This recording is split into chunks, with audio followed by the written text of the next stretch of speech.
একটা নাভিতে নাভিতে মারার সাথে সাথে নাভিটা কেটে গেল, আর একটা এই পাশে পাজরে, আর একটা পেটের মাঝখানে পেটও কেটে গেল। ওমর ফারুক বললেন, কাতালানি আল কাল, এক কুকুর আমারে মেরে ফেলেছে।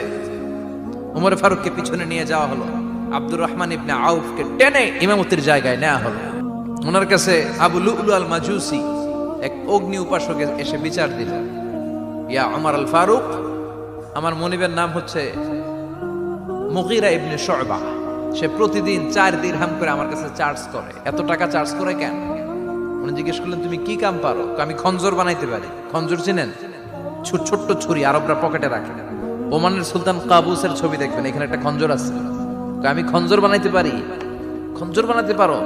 মদিনায় তো কেউ বানাতে পারে না, তুমি খঞ্জর বানাইতে পারো? তুমি তো অনেক টাকার মানুষ মিয়া, তোমার মনিব তো অল্প টাকায় চার্জ করছে, এটা দিতেই হবে।